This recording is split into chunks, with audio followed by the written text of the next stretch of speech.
ATM channel viewer zo si na bon chawin ka hin lem so ke kiduvin subscriber Luisa ho hiwin atha bia hin subscribe ho hin lang hi zong le na bon chawin ka hin lem so kevin ichan chi win pathin pathei bu chi ta hin ti chu ka taw na he ATM channel hi pathin thu hingjing athuta do sang namun Krista hong kit dinga amite ki gutup sa na dinga ogingal hang ki sap namun Setanin hep na may pina ato tugu zo si pundo namun pathin thu ki choi sang namun so he ti so ka say do no mai in tu na ATM channel na hong do na hin subscribe thia na hin follow thei hi by accidental la hi tabang hin hu hin pala hi po in ahin la na hin khuwa dinga pathin hu hing na to gon namu chi thin dinga pathin thil gon khat lampi na hin lo kha chu he ti so ka say do no mai in ye chun wang phai tivin nun nom hi tivin pathin ayum pizing malang ay mapuizing hanti chu kataw na hizing ay ay le igam sungwa diabol satan kiti pachun ching khulam limin hlep na may pina tong zingen hi chi gal hi na sata in isa uvin tu changya pathin thu hingjing chu idop sangjing theiwa hi chi hlep na may pi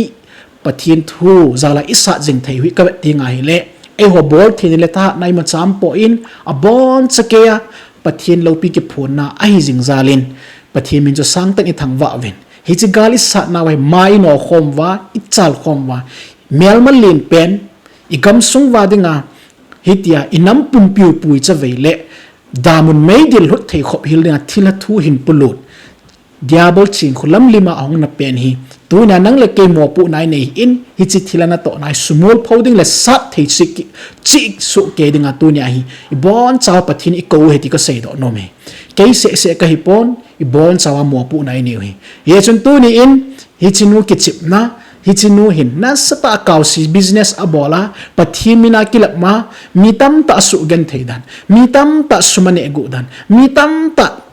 chapang ho abol gen thia harassment abusive chuting ta le scam abol dan thu sim na het umai le hin seizing milang hang senta hin seizing milang no ho lang video na sei thewal hin seizing min disu ka tip na nom na hi oi tun jong video la dunga hi chi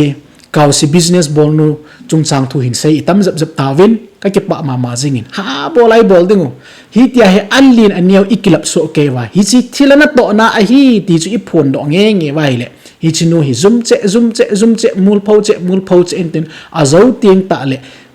hi chi diabol in hlep na to pen chu i hin zo de hi ti chu ka sei do no mai ye chun thasilo zen in pang ven lang na bol thei chiu bol hi ti ven i talent chi i manwa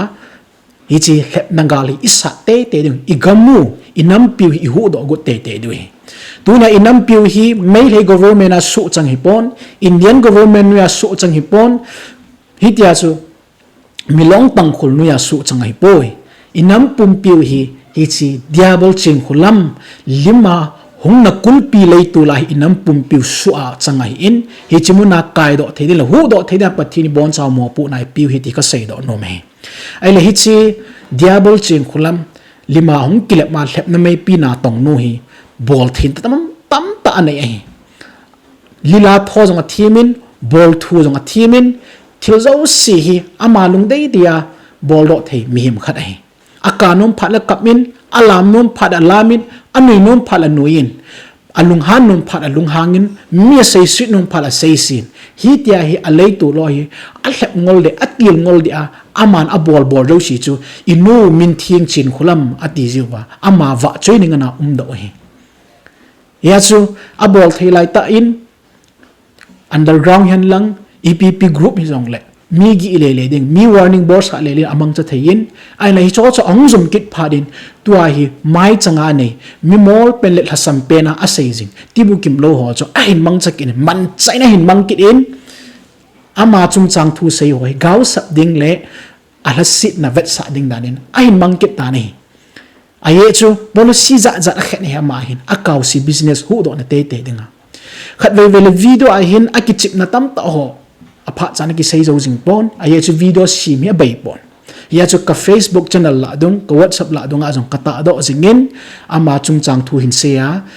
money laundering type ma scamming mi a bol ho chuting tal mi harassment a bol ho ata san ta dam na ngai cha ko ma chi ho sumne na man ho hi zo tu sim hi tam ta kata do jingin a sei nom no mai nin thot jing win lang nin thot jing win lang hin sei jing min di chu katip na nom the ba hi chi hi na sa tai sa dingu inam pum pi hi chai ki bum li gu hi in hi chi hi tunia hi cha ko na iki hu do wa pathin thu idop sangwa bible thu ta em clear kit thewa satan gal izor do chi ba chaw mo pu nai ne hi ka sei do no me ai le tu a hi jing khulam diabol thil ho nu hin tibukimlou ho ahin man cha thu ahin sei sa hoi nga hi te win hi chi hi ipi sei theu mam ka hin sei ding ha a bon chan ngai po hi te win a di a ke ma chung chang thu hin sei pa hi ipi sem chi khat ve na nga hi te win ama sei zo teng ta le hin kin chang khat chang ni sei theu la kan sei ding hi cha chu ipi mu da om ivet diu ha a ki chip na hi ve hi te we isnu ke ho dinga kan nu man tam ta kan ni chung chang a thang hui ta le azumo ta ke bujin ho hi kamu jing ke izin is ti chung sang hin thu them khat ka sei nun adi evangelist sonia chung ka sei nun khat ka sei nun azi chu pole bi chung sang thu dola ki dem sei sei no ho hi mi him angai de dolong chu ai hi kala thi hi la ke hon chi ko ki nam sunga dinga amma ti lo ki ho ka tak sa le thagau thu do ding ama tai lo lo ki hon ti mai na ka ni ama personal ta hitabonga zon than huina kampau than huina kampau chung ho ni chung hi tin ka pon the jing jing ki zong ka mu jing ke jing filung kuma thu pu na ta ki mu be tho ji ai hin ki ho tibukimlou ho filun na pu na hi na pu zu mong bi nam ti kan si pu zu mong bi nam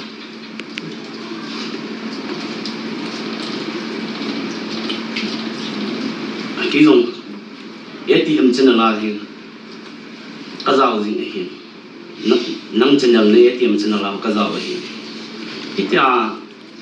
khi lâu lâu nó bao độ chân xì lệ evangelist nu cái nu cái ta dọn thành hơi nó ho cầm chân IP vai ke IP thì là PP lấy tool cái thứ ho noti sang cầm chân là noti đàn nó xì gì nó ho cái nó nó gì hết ai là chỉ hoa rồi chứ bốn cái ang screenshot cái board ấy ai là cái nút của mình vang cái đẹp xã hội pun pun sang cái đẹp xã hội này pun nó tai ta cái gì thì là khác bây giờ adi lâu đàn hi lâu đàn cái gì lệ nên remove chân nên bây giờ hoa thì ni hết chân lâu đàn kan gì ai giờ hết chân thì hoa cái hiểu biết riêng cái này thà cái ne home don home chỉ là đi home cái hiểu biết lâu lắm mà chỉ nó hiong lệ gari ni lệ thuma cái zot mà cái chỉ home marketing chỉ là cái chỉ home này khi ta chỉ cái thằng kuma suna zana cái bộ này năng in cầm tin noti dana noti sang noti ho chân cái cầm bao này nó ta nó xây gì ho hi mi him khát chung thu xây đừng rồi cái lom lâu mi khát chung thu xây đừng chung gan cha chung rồi cái mình thắc khát lâu cái xây khát lâu thu chân cầm bao chân nó man gì ho hi chỉ ngay dấu gì bộ hi cho nên nó cầm bao hi evangelist cầm bao rồi hi pun pastor cha cầm bao rồi ai pun cho nên tu lại đi ông hi lại cái hộ com lại tạo thành cái vật xã chỉ hiện nó không gì nhưng nó xây ra nên lại mình gì mà FDI mình hi thiếu người mi họ agak na kim dia là mình xây dựng cái vậy thì tibukimlou mi cho elbai ho sẽ có các mũi chỉ mà làm cái chắc thứ thì hết nôm mà lại nó không thể hi cái bộ sẽ có mũi bây mà tăng lỗi hi thì cho nên sermon rồi bên anh lại mình anh đem nạp nó rồi nó ngap pun hi cái tile cái gì vào rồi đi nó ngap pun hi thì asu tung sĩ ta cái tàu thì tu tàu vang hát chân nu chúng sang thu cầm bao ngày mò dọn than vui thu lệ tay tôm nó thu hồi vang thì sĩ ta tan thì su còn cái hình tịt là nung hi chạy na cái hình sĩ nung chứ tu cầu vang amun ta ang khul chin lo mi khat le ni thu zo si ji thu zo si ho kam tin la kho ma na si le ji sang ni kam chile kam pau pol che than hui ki da ta tibukimlou ki ho jing zong ka ki do leu ba thu na si ho chen gi ho wang hi ke ho kan nu chung wang in mang si ta hin ki a ka hung ka he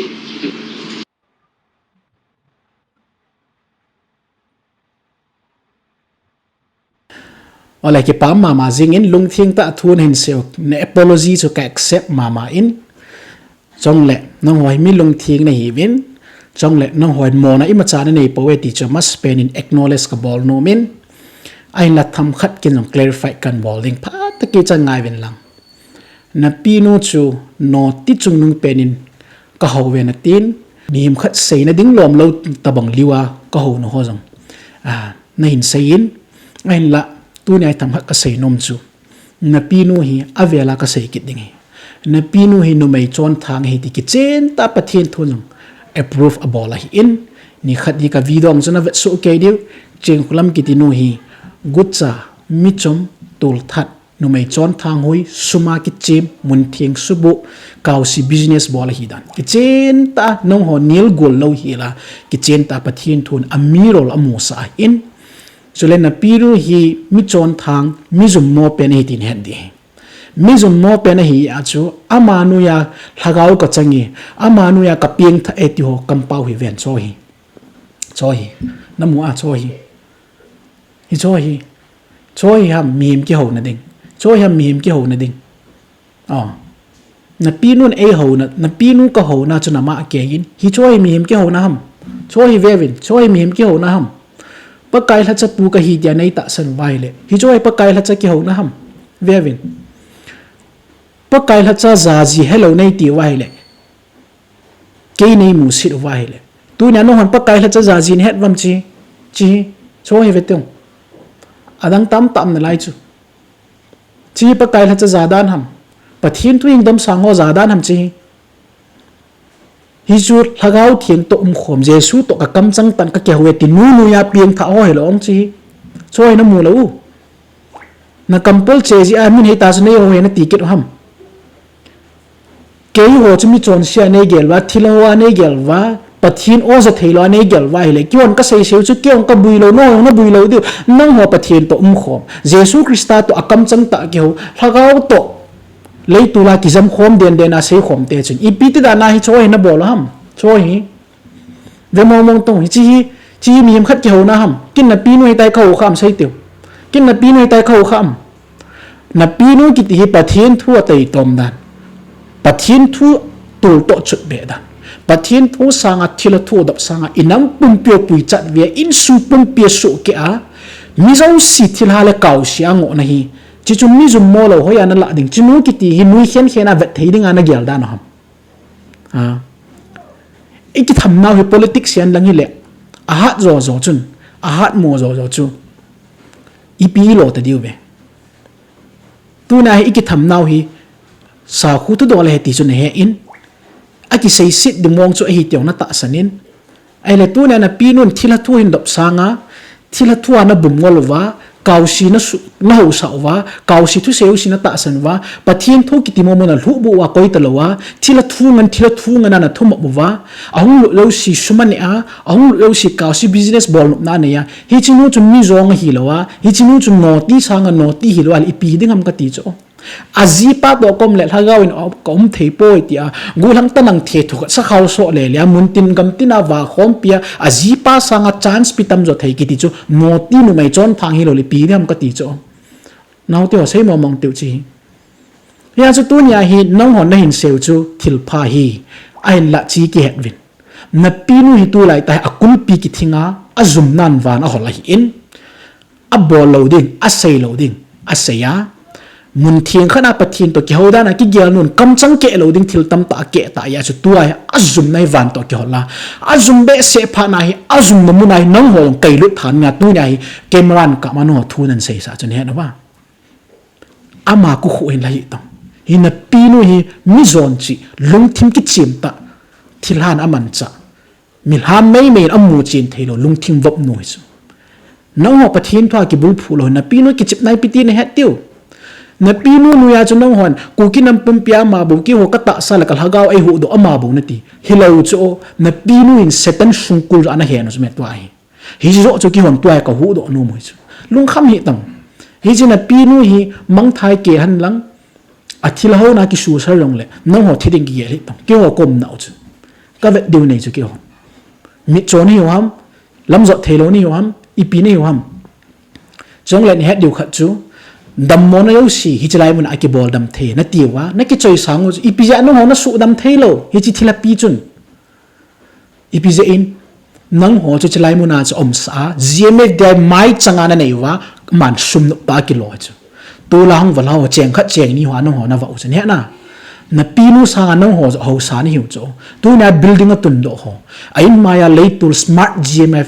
gmf de aso ko nang ho income ngan hi chu ne he wei ya chun ching thai to ya chu tu nya video nen sim sa kit lo kyon video sim ta po ngi te ta kyon na pi nu hi pathin thwa zep thei thia kan zep diu no ki kum hi to ne do wa no ki kum mo mo hi to a khu ti lo le na pi nu zum na he na ho yong kai lu tha de ti cho mai ama zum ni khu le ahung chim la ni khu le nang ho to chim la tha ding an ti din azum ni khu le hi chi robot abu thi pang kho an tha de hon pi bol do ham khelo chu thugu yo sial mang na dinga hi das na pi nu ki chim hi bo chme chule whatsapp ma nei remote me na tin atm channel hi e whatsapp group la dinga liberal ta whatsapp group ki bol na pen sa khu tu don lang ta san tu do la mi zo sina ma de express a bol na thei ding ai an la gmf di ho hi ki ho pi thei koi ma nom povin mi chou ho mi hi na mi character mi mel mi mai su ho a na tei tom na hin bol ho mi phin ngan ho bo ki remove ai hi chila chana ni jaw khai te na min jong ka he pon koi pen chu ni ham jong ka he poi ni hi ale nin text na phone nong na choi ale nin text na kai hin ki tin lang i ki holding na thu sei ka vet ki ding atm chana ngalu num le kalu sa ki thei ni chu ai wangin mi hi mi personal attack boli to na piru personal attack ki bol lo a kaose business a phone do a hin ho ki phong no zo chu jinghulam chu ahoi moi a thawi a vome a kangi kitilo pichu a hin la pathin thwa ki lap ma nang ho mai changa na manwa aman kaose business a bol lam pai tu na ki su sal zo hi je chun tu na hi naute ho hi loi te jong hi mei theyu lung se ta in na pinu win thun hin sei sa kit vai le ung ki lo mi win a chu ti lo wa na le mi ne het lo wai le na pinu ki tham bangai nong ki tham kha kit di wai na a ye chu na pinu hi pathin thwa zep ta ki je ma amul phau nai twai wa ni na ho lai hi chi a hol to pe hin hi chi mu na chu no ho jong zum sa ding na gut hin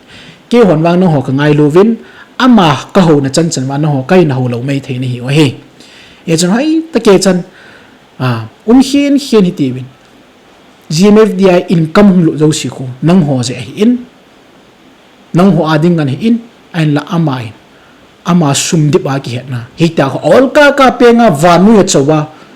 leitur bo se pathinum na leitur bo se mi pieng tha om na leitur bo se ahing changa van gam kai ho ding atia hi ta vanui pum pe lek mo le in hi chinu chu ki mo vet lo thai ki mo vet lo di no na sei man ma zo ka thip lo di we ai chu tu ni chi kana to hi pathin nung de na tong ka hi ben hi ta banga thila na to na ki ti chu social ding pathin thu mang cha na sta sat ngai hi ti chu ki chin ta i mo sa we chi chu tu nya chom ja ka hin sei no me in i sei khil i sei ba lo pathin ngai dam ki bin tin naw ti ho zo si tibukimlou pathin na ngai lo ve na pi no hin na hu do ai poi na pino hin thilha na ho sawa sungkula na khum zo in hi cho hu do dinga chu ke ho zo hi tu nya ready ka hi bin nang mo na ki gel ha lo lai siwa ka hu do zo lo diu nei thilha kum pia na hi ti na ke dingo hu do na ban pi ngai cha zo na o ka za nom zo hi ka nga lal zo hi ye jun pathian nom pi ben tin na pinu ku khwa hum la lu hi ben ti so ka taw na he